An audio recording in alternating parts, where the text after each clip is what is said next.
Assalamualaikum warahmatullahi wabarakatuh. Salam guru penggerak. Baik Bapak Ibu semua, perkenalkan saya Florencia Hardi Saputri dari SMKS Kesehatan Proskil Indonesia. Saya adalah calon guru penggerak angkatan 11 dari Kota Pekanbaru. Bersama dengan rekan saya Ibu Mida Victaria yang merupakan salah satu guru di SMKS Kesehatan Proskil Indonesia. Kali ini kami akan melakukan percakapan pra-observasi sebelum melakukan coaching dalam supervisi akademik untuk memenuhi tagihan pada modul 2.3 dalam pendidikan guru penggerak.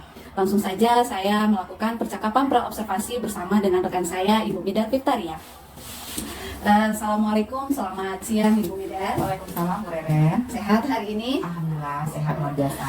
Baik Ibu, sebelumnya kita sudah melakukan janji ya untuk hari ini kita melakukan percakapan pra-observasi sebelum melakukan supervisi akademik nanti di kelas. Mungkin dalam kegiatan pra-observasi ini ada beberapa pertanyaan yang akan saya ajukan untuk mendukung data sebelum melakukan supervisi akademik. Baik Bu. Nah, boleh Ibu diceritakan rencananya untuk supervisi nanti Ibu ada di kelas berapa dan mata pelajarannya apa? Gitu. Baik Bu Reren, terima kasih.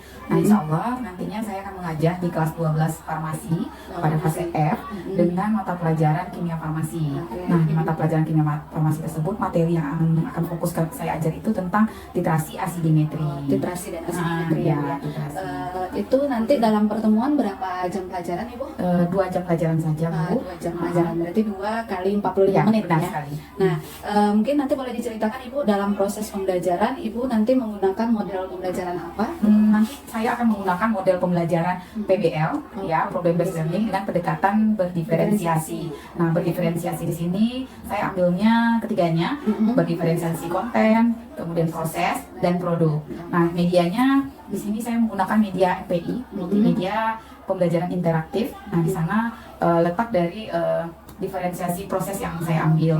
Kemudian sebelumnya tentunya anak sudah saya kelompokkan berdasarkan kemampuan dia dalam memahami materi. Dan untuk diferensiasi produknya tentunya saya menyerahkan kepada anak sebagaimana kreativitas mereka untuk mempresentasikan nantinya materi tersebut. Oke, berarti model pembelajarannya adalah PBL ya Bu ya, dengan pendekatannya itu pembelajaran berdiferensiasi. Nah, luar biasa sekali Ibu berarti menerapkan nanti ketiga-tiga proses diferensiasi ya, ada konten, proses dan produk. Nah, baik Ibu, nah untuk tujuan pembelajaran yang akan dicapai dalam proses pembelajaran nanti apa aja Bu? Oke, karena ini lanjutan dari pertemuan sebelumnya, besok itu kami hanya peserta didik itu mampu memahami titrasi, asidi dan alkalimetri. Oh, berarti satu tujuan pembelajaran ya Bu ya. Nah, ini berarti lebih dikuatkan pada pengetahuannya. Iya gitu, benar, ya. Berarti nanti mungkin lanjutannya ke keterampilan prakteknya. Iya benar sekali. Oke, baik Ibu dalam proses pembelajaran nanti rencananya penilaian apa yang akan Ibu lakukan pada peserta didik? Iya.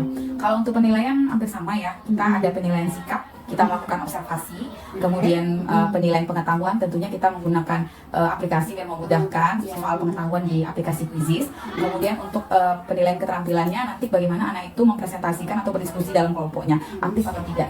Oke, berarti juga ada penilaian ini, ada penilaian sikap, Ya. penilaian pengetahuan dan penilaian keterampilan Ya, ya. benar sekali, Bu Berarti Reren. nanti Ibu bisa siapkan juga instrumen dalam penilaiannya yang akan dipakai untuk itu. Ya.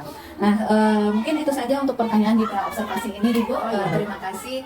Mudah-mudahan besok kita ketemu lagi dalam kegiatan observasi coaching supervisi akademik. Terima Mudah-mudahan kasih. ya, Bu Reren, ya, doanya. Tetap semangat ya Ibu. Mudah-mudahan besok dalam pembelajaran kita lancar. Iya, mudah-mudahan. Amin. Ya, baik Bapak Ibu, itu dia percakapan pra-observasi untuk modul 2.3 coaching dalam supervisi akademik. Saya tutup. Assalamualaikum warahmatullahi wabarakatuh. Assalamualaikum warahmatullahi wabarakatuh. Baik Bapak Ibu semua, hari ini pada tahap observasi untuk supervisi akademik bersama rekan tugas saya yaitu Ibu Mida Victaria dengan kelas 12 farmasi klinis dan komunitas dalam mata pelajaran farmasi produktif farmasi. Langsung saja kita ke kelas untuk observasi. Baik Ibu Mida, apakah sudah siap untuk melakukan observasi di supervisi akademik? Insya Allah siap. Ya, langsung saja Bapak Ibu. Assalamualaikum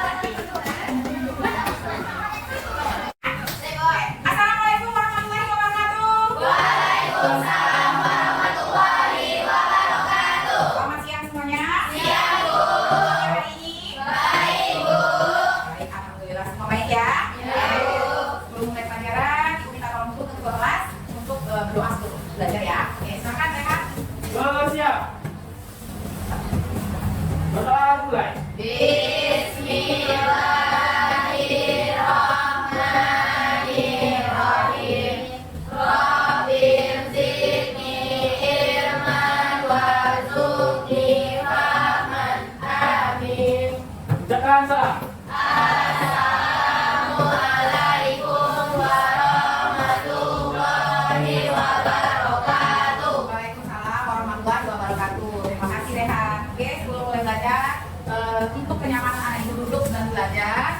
di sekitarnya ada sampah atau tidak, di kakinya, kiri kanan, depan, belakang, di lacinya. Kalau ada mohon dibuang ke tong sampah. Ada? Oke. Nah, dikuatkan ya. Oke. Aji, Aisyah, Akbar, Azahra, Aifah, Amaresha, Amelia, Asifa, Aulia, apa ya? Yang semua ini ya. Semoga teman-temannya sudah semua ya. Oke. Sebelum mulai belajar hari ini, Ibu mau menanyakan materi sebelumnya. Ya, materi sebelumnya kita sudah membahas tentang apa ya? Ada yang mau angkat tangan dan menyampaikan? Kedua ya, silakan kedua. Mengenai materi Literasi apa? larutan sekunder sama larutan Oke, pembuatan larutan sekunder dan larutan prima. Tepuk tangan dulu untuk kedua. Ada yang tanya lagi apa itu larutan sekunder dan larutan prima? Yuk. Ya, silakan. larutan prima itu konsentrasinya rendah dan stabil, sedangkan sekunder konsentrasinya berserta dan menunjukkan. Oke, benar. Oke, tangan dulu temannya. Ya, benar ya. Minggu lalu kita sudah mempelajari tentang pembuatan larutan standar prima dan larutan standar sekunder. Larutan standar prima adalah larutan standar yang digunakan untuk menstandarisasi larutan standar sekunder yang konsentrasinya sudah diketahui. Sedangkan larutan standar sekunder berarti konsentrasinya yang belum diketahui. Nah, hari ini kita akan mempelajari tentang titrasi, asidi, dan alkalimetri. Ibu sudah buat MDQ-nya nih, dan ibu akan share di salah satu temannya, nanti temannya share ke dalam grup kelasnya ya. Oke. Nah, materi hari ini tentang asidi dan alkalimetri dengan tujuan pembelajaran kita hari ini anak ibu semuanya selepas belajar ini paham ya, paham dengan apa itu asidi dan alkalimetri. Ya, saya pembelajaran kita memahami materi dari titrasi, asidi, dan alkalimetri. Oke, ada pertanyaan? Oke, kita lanjut. Nah, udah bisa ya sama Isma ya? Oke, silakan. Kemudian sebelum itu ibu ingin ice breaking dulu deh, kayaknya karena siang hari anak ibu udah ngantuk belajar lagi kimia farmasi ya. Nah, ice breaking ibu hari ini tentang warna. Di sini ada yang buka warna nggak ya? Enggak ada ya? Nggak ada. Oke, nih ibu akan menyebutkan katanya merah, kalian menyebutkan warnanya. Ya, kalian harus menjadi pengawas untuk teman kiri kanannya. Kalau ada teman kiri kanannya yang salah, ya tandai dia, colek dia. Salah, gitu ya. Dia bangun, biar dia fokus. Oke, saya. Oke, kalian. Siapa yang tuh? Ada lagi nih, kalian nggak bersuara, colek lebih keras dia. Ya, berarti dia nggak berani menyampaikan warna apa. Oke, mulai ya. Nah, merah, hijau.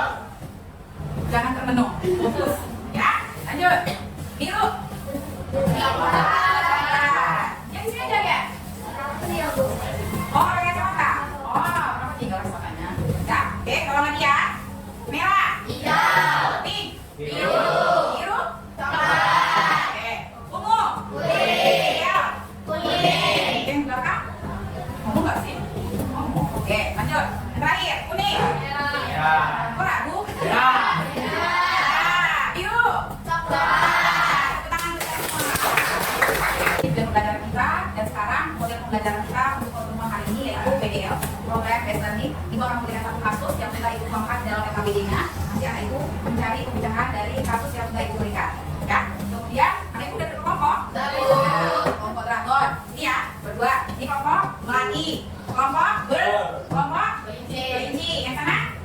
Apa? Daisy. Yang terakhir? Risa. Oke, udah tentunya ya, ada yang tusuk ya ke kelompoknya ya. Oke, di sini ibu akan membagikan RKBD-nya masing-masing per kelompok saja, dan di RKBD-nya sudah ada ibu buatkan kasus yang pertama. Ya, nantinya jika ada tinggal kelompoknya sudah selesai, maka ibu akan memberikan kasus yang kedua. Ya, jadi siapa cepat dia dapat ya.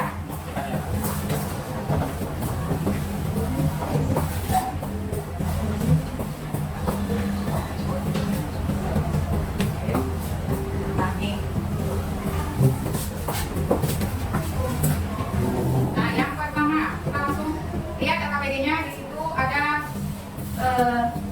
buat namanya, kelompoknya aja, nama kelompoknya saja, kemudian kelasnya, kemudian langsung ibu lihat kasusnya. Yang pertama tentang orientasi masalahnya ya, karena kita pakai PDL.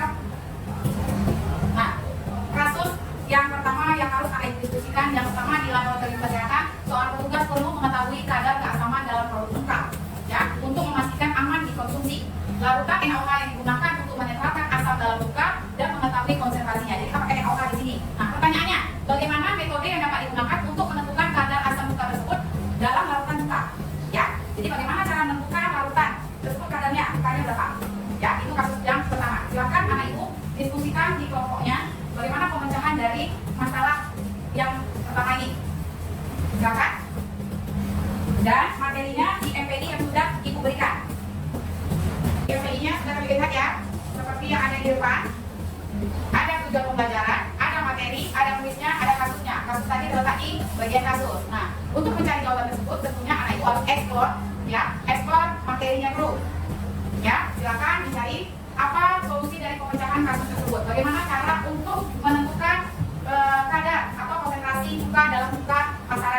ingin diketahui konsentrasinya. Oke, sudah? Ada yang bisa? Oke, silakan Aifah. Assalamualaikum warahmatullahi wabarakatuh. Waalaikumsalam warahmatullahi wabarakatuh. Perkenalkan saya Rifat Diantara. Saya akan menjawab pertanyaan dari kasus ini, yaitu kasusnya di laboratorium kesehatan. Orang petugas perlu mengetahui kadar asam dalam mulut cuka untuk menentukan aman konsumsi. Lalu NaOH akan digunakan untuk menentukan asam dalam cuka dan mengetahui konsentrasinya. Bagaimana laboratorium ini akan menentukan kadar asam dalam mulut cuka tersebut? Kasus di atas itu dengan menggunakan metode alkametri. Ya, ini terjadi karena dalam proses tersebut larutan NaOH yaitu larutan basa digunakan sebagai larutan standar untuk menetralisasikan konsentrasi asam dalam cuka. Oke. Dari alkametri adalah aplikasi mana larutan basa digunakan untuk menentukan konsentrasi asam dalam sampel seperti cuka. Oke, bagaimana yang kelompok lain? Ayo, bagaimana? Kelompok Dragon? Sudah menemukan jawabannya? Coba, tadi. Gimana kelompok Bird? Kasus yang pertama, sudah bisa? Kelompok Risan tadi ya? Risan? Bagaimana? Yang lainnya? Ada respon yang lain? Ada jawaban yang lain? Apakah benar? Dari kelompok Melati? Benar? Oke, tepuk tangan untuk Aika. Ya, benar ya? Pemeriksaan masalah yang pertama bahwa cara untuk menetapkan konsentrasi dari cuka tersebut dengan metode alkalimetri. Metode titrasi yang menggunakan standar basa untuk menetralkan asam cuka tersebut. Oke, saya. Nah, lanjut kita ke fase yang kedua. Fase ketiga. Akan kita di sana senjata PD-nya. Ibu membimbing penyelidikan kelompok. Nah, sekarang penyelidikannya ada di fase yang keempat. Silakan anak ibu per kelompok buatlah produk dari hasil diskusinya. Tadi ininya mau yang bagaimana sih? Mau yang buat pakai Canva atau pakai karton atau pakai kertas HPS? Canva, silakan diskusikan soal atau pertanyaan yang ada di LKPD-nya. Kemudian nanti dipresentasikan sesuai kreativitas anak ibu yang di fase 4. Nah, untuk di kelompok Melati, karena dia sudah memecahkan kasus yang pertama dengan cepat, maka dia akan diberikan kasus nanti yang kedua. Silakan yang lainnya dulu. Di sini juga masih sama di videonya.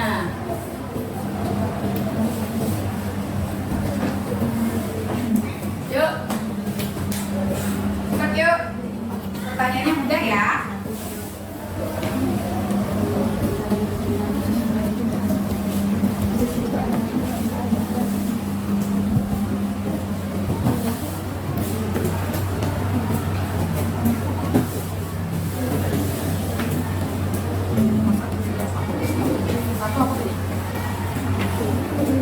Perbedaan utama antara asidi dan alkali, nanti perbedaan asidi dan alkali, buat tulis seperti itu.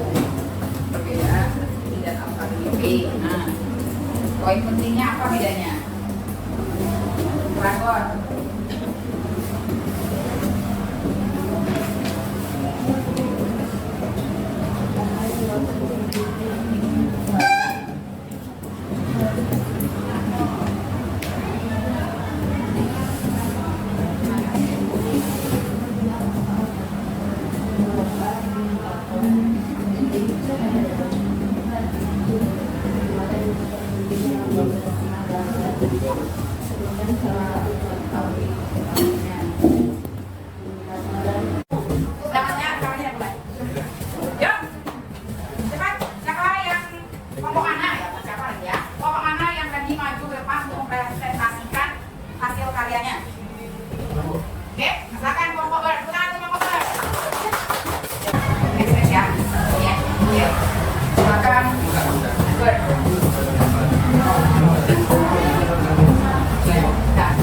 Assalamualaikum warahmatullahi wabarakatuh. Setelah kami dari kelompok Bird akan berdasarkan hasil kerja kelompok kami atau diskusi kelompok kami mengenai pertanyaan yang diberikan oleh publik di dalam tentang dua kerjaan kami ya. Baiklah, perkenalkan saya Akbar di sini, teman saya ada yang penyapa dan juga ada Muhammad Fadel. Saya akan disampaikan akan disampaikan oleh Fadel dan Muhammad. Oke, pertama itu apa perbedaan utama antara asimetri dan alkalimetri? Pertama itu asimetri merupakan asal sebagai hitungan basa, sedangkan alkalimetri merupakan asal sebagai hitungan penilaian asal. Nanti dalam proses tadi sebetulnya kalau contoh dikatakan penggunaannya menentukan kekerasan dialektik akhir mana tidak telah ditambah dalam secara stoikiometrik secara dengan analis. Salah satunya menggunakan penol KDI sebagai indikator yang mengubah pada data P8,3 sampai 10 dalam ulangan bahasa dia akan memberikan warna merah hijau permanen, sedangkan dalam guratan asam akan memberikan baluran permanen yang lebih. Pertanyaan nomor 4, berdasarkan kasus di atas, keluarkan yang apa yang bayangan digunakan untuk mengukurkan asam terbuka, berdasarkan alatnya. Jawabannya, metode tadi alkalimetri karena untuk menggunakan satu atom menggunakan larut asam standar. Larut bahasa standar, baca baik-baik. Larut standar. Oke. Nah. Mungkin itu saja bisa kami sampaikan. Apakah ada yang bertanya? Ya, selesai bertanya, angkat tangannya dulu, baru bertanya. Silakan untuk apa? Ya. Ya. Saya pada juga ingin bertanya, sebutkan satu indikator yang umum digunakan dalam literasi dan jelaskan perubahannya. Sebutkan satu indikator yang umum digunakan dalam literasi dan jelaskan perubahannya. Akan dengarkan, simak jawabannya. Jika ada yang kurang boleh ditambahkan, jika ada yang salah boleh digunakan. Jangan hanya asal terima saja, oke? Jangan. Baiklah, setelah dicari-cari kami mengetahui jawabannya. Baiklah, untuk pertanyaan 1 dari April, pertanyaannya ialah sebutkan contoh indikator yang umum digunakan pada literasi dan jelaskan perubahannya. Akan dijawab oleh Pak. Yang sering digunakan yaitu fenolftalein Fenolftalein atau apa kita kenal apa? PP. perubahannya berubah warnanya atas pH 8,3 dalam lautan selatan. Oke, akan tanya ke Aprilnya. Mana April? Menerima jawabannya? Ngomong. Berapa tadi pertanyaannya? 8,3. Nah, oke. Tanyain, baik dari Aprilnya. April belum jawab. Terima atau tidak? Keluarkan sama April. Diterima Ibu, tapi kurang ini kalau yang dari jawaban aku cari jawabannya 8,2 sampai 10 bukan 8,3. Oke, 8,2 sampai 10, sedangkan si Tom Pobler mengatakan 8,3 sampai 10. Itu pertanyaan saja, lebih benar ya. Oke, tepuk tangan dulu untuk jawaban pertanyaan pertama. Oke, lanjut. Baiklah, pertanyaan selanjutnya nomor 2, apa yang terjadi pada pH lautan jika asam ditambahkan asimetri dari pertanyaan Kedua. Kajwa? Akan saya jawab sendiri. Ialah ketika lautan asam ditambahkan asam berarti asimetri akan menghasilkan pH netral. Tanya. Jalan Najwa, itu jawaban yang saya berikan apakah Oke, buat. Oke, terima kasih. kita jawab pertanyaan dari Pak. Jelaskan alasan mengapa menggunakan alkalimetri, mengapa tidak menggunakan asimetri. Pada kasus tadi ya. Tadi. Nah, Dikarenakan tadi lautan lahan menggunakan untuk mencari asam, jadi mencari asam. Alkalimetri kan mengandung basa, jadi nggak bisa kalau basa bisa. Jadi harus menggunakan tadi kita menentukan ulang dari kasusnya apa? Kita menentukan konsentrasi suka tadi kan. Nah, jadi asam. standar yang digunakan berarti harus bersifat basa. Kalau standar yang digunakan basa berarti nah, itu dari jawabnya. Tadi kan Bapak mencari menggunakan asam. Jadi kenapa harus menggunakan alkalimetri? Karena alkalimetri itu literasinya di mana basa digunakan sebagai literasinya. Bukan atau alasan standarnya. Ya, kenapa tidak asimetri? Karena asimetri itu kan literasinya itu di mana asam digunakan sebagai literasinya. Jadi kalau asam dia tidak bisa netral ya. Oke, bagaimana sih Pak? Ya. Kembali. Bagaimana sih Pak? Paham nggak? Oke, nah tepuk tangan untuk jawaban yang tadi. Ada yang mau menambahkan? Enggak? Oke, silakan tutup diskusinya kelompok ber. Baiklah, itu saja mungkin ada kami presentasikan dan berikan jawabnya. Mohon maaf apabila ada kekurangan. Assalamualaikum warahmatullahi wabarakatuh.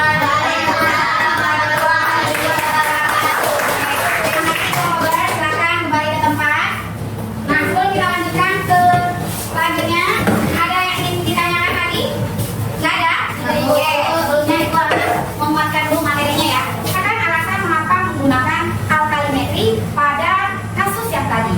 Seperti yang dijawab oleh Aifa, bahwa yang ditentukan konsentrasinya tadi cuka konsentrasi sampelnya, maka kita butuh standarnya ya basa. Kalau basa berarti alkali, ya. Nah, makanya menggunakan alkalimetri. Kalau sampelnya basa, berarti kita butuh standarnya asam. Berarti kita butuh literasi asimetri. Bagaimana?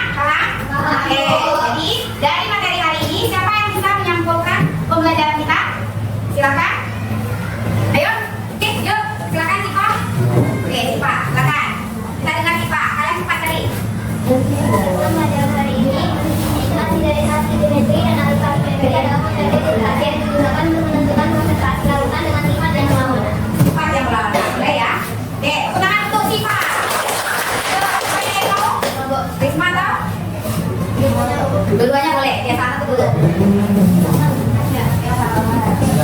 ayo. Kesimpulan yang dapat saya dapatkan dari pelajaran ini yaitu indikator yang umumnya digunakan dalam melakukan proses filtrasi adalah PP atau bisa disebut fenolphthalein Ya, oke. karena bahannya mudah didapatkan dan juga penggunaannya mudah cepat juga. Ya. Oke, dari bening menjadi merah muda. Kalau untuk anak. Oke, tepuk tangan dulu untuk Aisyah. Aisyah, selamat Aisyah. Aisyah tadi kelompok melati, kelinci, krisan, dan Desi. Lanjut ke evaluasi. Ya, evaluasi siapkan aplikasi kritisnya. Kalau untuk belum lagi ya, belum kelar. Lanjut. 2, 3.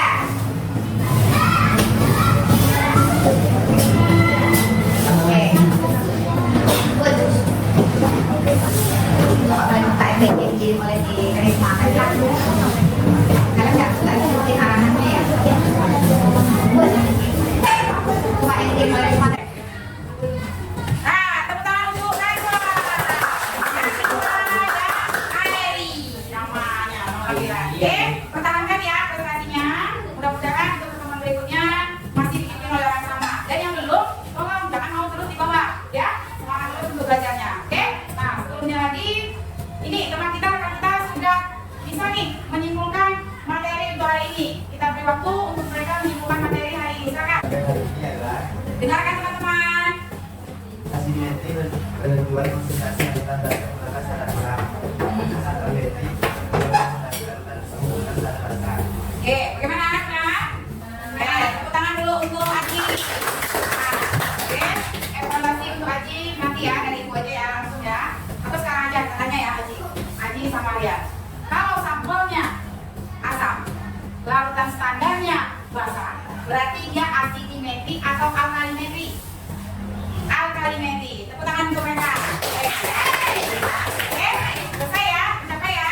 Tujuan belajar kita hari ini dan ibu minta tolong sekali lagi untuk anak ibu mengisi refleksi pembelajaran kita hari ini yang ibu kirimkan lewat ISMA ya. Silakan isi dengan cepat Google Form-nya. Nah, isinya sendiri. 1, selesai. Tepuk tangan. Oke, makasih ya yang sudah mengisi segera. Ya. Untuk hari ini hasil dari penilaian kelompoknya pemenangnya jatuh pada kelompok melati. Tepuk tangan untuk kelompok melati. Oke, kelompok yang lainnya mohon untuk diatur lagi dan mempelajari materi selanjutnya yaitu tentang melakukan filtrasi asidi dan alkalimetri. Kalau tadi sudah memahami, maka minggu depan kita akan praktek melakukan filtrasi asidi dan alkalimetri. Sampelnya buka seperti kasus yang nomor 1 tadi, ya. Supaya besok lebih lancar, maka pelajari dulu MPI itu tadi, ada video prakteknya, pahami dari prakteknya dulu videonya, maka besok di labor tinggal Excel-nya saja. Bisa ya? Oke, ukurannya disediakan di labor ya, jadi nggak usah bawa bahan. Oke? Ya? Ada pertanyaan? Ada, Bu. Oke, terima kasih untuk pertemuan hari ini. Mohon maaf jika ibu ada salah kata. Wabillahi taufiq wal hidayah. Assalamualaikum warahmatullahi wabarakatuh. Waalaikumsalam warahmatullahi wabarakatuh. Boleh? Pulang. Terima kasih. Assalamualaikum warahmatullahi wabarakatuh. Waalaikumsalam. Baik Bapak Ibu semua, saya Florencia Hartisa Putri, calon guru penggerak angkatan 11 dari Kota Pekanbaru. Nah, kali ini merupakan video lanjutan dari coaching untuk supervisi akademik, masih bersama rekan saya Ibu Mida Firtaria. Nah, hari ini kami akan melakukan percakapan pasca observasi setelah dilakukannya supervisi akademik di kelas. Berikut adalah percakapan kami. Oke, Assalamualaikum Bu Midar, selamat siang. Waalaikumsalam, Bu Reren. Sehat, gimana kabarnya nih hari ini? Alhamdulillah sehat. Sehat ya. Nah, baik Ibu, jadi kemarin kan kita sudah melakukan supervisi akademik ya Bu ya. Iya. Nah, dari kegiatan supervisi yang sudah kita lakukan lebih kurang 2 jam pelajaran itu di kelas 12 farmasi ya Bu ya. Ibu juga sudah menerapkan proses pembelajaran. Nah, mungkin ada beberapa pertanyaan yang akan saya ajukan kepada Ibu terkait dari evaluasi kita setelah dilakukan supervisi akademik tersebut. Baik Bu Reren, Ya. silakan. Oke, Ibu, nah dari kegiatan yang sudah kita laksanakan ini, bagaimana nih perasaan Bu Midar setelah dilakukannya supervisi akademik gitu? Oke, terima kasih Bu Reren. Nah, perasaan saya setelah dilakukan supervisi akademik ini oleh Bu Reren, saya merasakan lega ya karena sudah Ya, selesai disupervisi, dan mudah-mudahan hasilnya bagus. Iya, tapi lega ya karena tapi ada perasaan deg-degan atau bagaimana Ya, setelah tentu ya Bu, biasanya saya nggak ada yang melihat gitu kan, dan ini sekarang kemarin itu di supervisi oleh Ibu, tentunya kami menjadi deg-degan, satu kelas kami deg-degan malah, gitu. Ya, tapi sebenarnya ini sama-sama proses belajar kita Iya. ya Bu ya. Siap. Nah, mungkin bisa Bu Midar ceritakan nih pada proses pembelajaran yang sudah dilakukan, model pembelajaran apa yang diterapkan, kemudian strategi dan bagaimana pelaksanaan dalam proses pembelajaran yang sudah dilakukan kemarin menurut Bu Midar gitu. Oke. Pembelajaran kemarin itu menggunakan model pembelajaran PBL ya Bu, PBL. Problem Based Learning. Ya, di sana saya memberikan kasus sehingga anak untuk mencari solusinya. Nah, kemudian strategi yang saya gunakan strategi pendekatan berdiferensiasi, dan berdiferensiasi di sini saya menggunakan ketiganya, baik itu konten, proses maupun produk. Kalau dari segi konten, tentunya anak sudah kita kelompokkan berdasarkan kesiapan dia, ya kesiapan belajarnya. Kalau untuk diferensiasi proses, kita menyediakan medianya berupa MPI. Di dalam MPI tersebut kita sudah menyediakan bahan bacaan untuk anak yang sukanya membaca, kemudian ada video untuk anak yang suka video, audio visual. Nah, dan di sana juga dilengkapi dengan games atau latihan yang anak-anak tertentu yang mungkin sukanya langsung games atau latihan ya Bu ya. Kalau untuk produknya seperti yang Ibu lihat kemarin, kami sudah memberikan keleluasaan untuk anak presentasi bisa menggunakan teknologi atau manual saja, tapi anak-anak cenderung memilih menggunakan teknologi, lebih memudahkan ya Bu ya. Ya, kemarin juga saya sudah perhatikan bahwa dalam proses supervisi Ibu sudah menerapkan model-model pembelajaran yang inovatif ya, yaitu model pembelajaran PBL, juga ada dengan pendekatannya menggunakan MPI ya, atau multimedia pembelajaran interaktif. Ya. Jadi pembelajaran lebih interaktif di dalam kelas. Ya. Oke, untuk penilaian yang Ibu lakukan dalam proses pembelajaran, penilaian seperti apa nih? Penilaiannya tidak jauh beda ya dengan yang lain. Kita penilaiannya 3, penilaian sikap, kemudian ada penilaian keterampilan dan pengetahuan. Kalau sikap saya melihatnya dari observasi saja. Kalau keterampilan bagaimana anak itu berdiskusi dengan kelompoknya dan menyajikan presentasinya.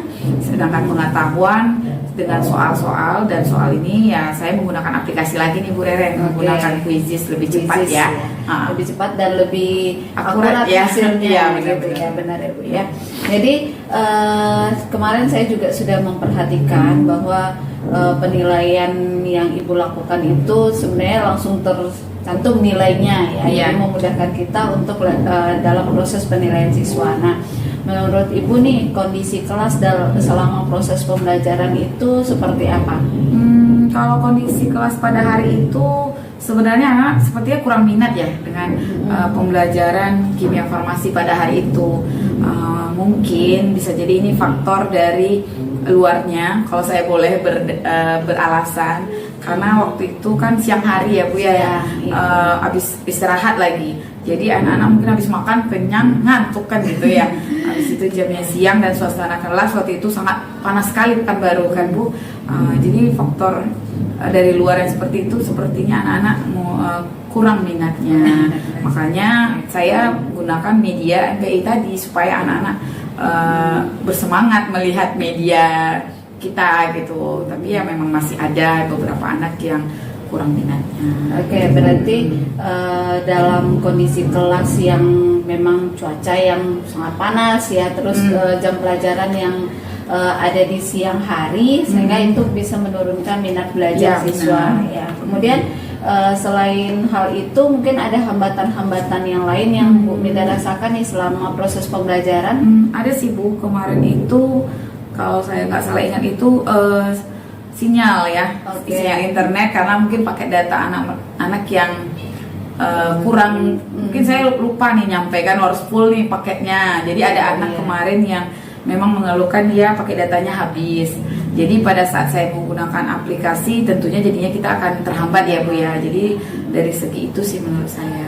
Oke, berarti itu kendalanya dalam teknis lah berarti ya, Bu, ya, kendala teknis, dan juga kendalanya itu karena memang cuaca menyebabkan motivasi belajar anak menjadi menurun. Nah, bagaimana nih menurut Bu Mida untuk pembelajaran ke depannya supaya kendala-kendala atau hambatan yang terjadi yang pada hari kemarin itu tidak terulang kembali gitu? Gimana rencananya Bu Mida nih gitu untuk mengatasi hambatan tersebut? Siap. Rencana saya mulai dari meningkatkan minat siswa, tentunya saya yang harus lebih interaktif ya dengan anak, lebih aktif mengayomi anak supaya mereka kembali ke dunia kelasnya karena habis jam istirahat ya. Kemudian kalau dari hambatan yang saya sebutkan tadi, internet mereka yang kurang, mungkin karena saya lupa memberitahu sebelumnya. Jadi tentunya kalau kedepannya saya harus bilang ke anak, kalau pakai datanya sediakan ya nak, nanti kita pakai aplikasi dan segala macamnya ya, seperti itu sih Bu. Berarti lebih persiapannya dimatangkan Iya benar gitu sekali ya, Bu, ya. Nah, kapan nih rencana Ibu untuk melaksanakan rencana ini gitu untuk perbaikan dalam proses pembelajaran? Ya, insya Allah kalau melihat situasi sekarang, karena kita sudah mau masuk ke ujian, jadi materinya mungkin bisanya nanti di semester 2 Bu. Semester 2 insya Allah ke materi-materi berikutnya akan saya coba untuk lebih baik lagi dalam mengajar gitu. Oke, berarti di pertemuan berikutnya ya, Iya. saya akan menunggu cerita dari Ibu nih, bagaimana setelah Ibu melakukan perbaikan baik dalam persiapan, kemudian menerapkan model-model serta metode pembelajaran yang lebih interaktif sehingga bisa meningkatkan minat belajar dari siswanya gitu, sehingga keaktifan siswa itu bisa kita katakan menyeluruh gitu ya. Iya benar. Nah, jadi benar ya Bu, dari hasil yang sudah saya amati pada proses pembelajaran kemarin itu memang ada beberapa siswa yang sepertinya kurang siap dalam proses pembelajaran. Kemudian juga karena memang cuaca yang panas, tambah pembelajaran dilakukan di siang hari ya, terutama ini kimia yang cukup menguras otak dan tenaga. Ya, jadi kadang siswanya merasa sudahlah gitu. Ya, jadi jenuh mungkin ya. ada trik and trik khusus lah untuk benar, kita guru untuk bisa supaya siswa itu tetap tertarik dan minat belajarnya masih bagus dan bisa memang menerima proses pembelajaran itu dengan baik. Nah, jadi dengan begitu mungkin Ibu nanti bisa memaksimalkan potensi-potensi yang ada, seperti mungkin siswa yang punya kemampuan kinestetik. Nah, itu kan bisa diarahkan. Nah, tapi kemarin itu sudah terlihat yang mana diferensiasi proses, produk, dan kontennya. Terutama yang menjadi catatan penting bagi saya adalah satu kelompok nih, yang kelompok yang dragon kelompok dragon itu yang spesial memang, itu yang memang perlu diberikan motivasi lebih, yang perlu diperhatikan lebih ya, karena memang jadi Ibu tidak meninggalkan kelompok yang lain, tetapi menyambilkan dengan memberikan perhatian lebih kepada siswa ini, sehingga mereka tetap bisa terkoordinir dan bisa mengikuti proses pembelajaran dengan baik gitu. Jadi Ibu mungkin ada tambahan dari Ibu PP kami, silakan Ibu. Tadi kita fokus kita kan coaching ya. Nah, prinsip coaching ini pertanyaannya kan kalau bisa itu solusi yang didapat itu dari dia semua. Kita cuma memberi pertanyaan, dia menggali apa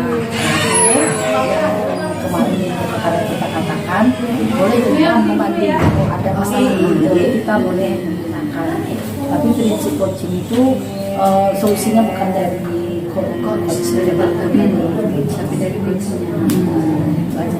Nanti kalau mau mempraktekkan coaching, usahakanlah pertanyaan itu sehingga dia mungkin oh iya ya ini loh Bu, keluar dia ide-ide itu dari si coachingnya tadi. Coachingnya tinggal apa aja itu berikan masukan aja. Boleh nanti seperti Bere tadi ya, itu arahnya bisa ke bimbingan konseling. Nanti kan Ibu memberikan solusi nih. Tapi kalau Ibu membandingkan ini Bu, ini nih ada yang terjadi. Oh iya, saya bisa sudah bagus. Tapi kedepannya itu kuncinya. Kalau kuncinya, ya. Oke, terima kasih Ibu atas tambahannya. Bu Mida, terima kasih sekali atas kerjasamanya. Saya sangat menunggu nih dari Ibu untuk melakukan rencana aksi kedepannya supaya pembelajaran lebih interaktif di dalam kelas ya. Untuk kegiatan percakapan pasca observasi hari ini saya tutup. Terima kasih. Assalamualaikum warahmatullahi wabarakatuh. Waalaikumsalam warahmatullahi wabarakatuh.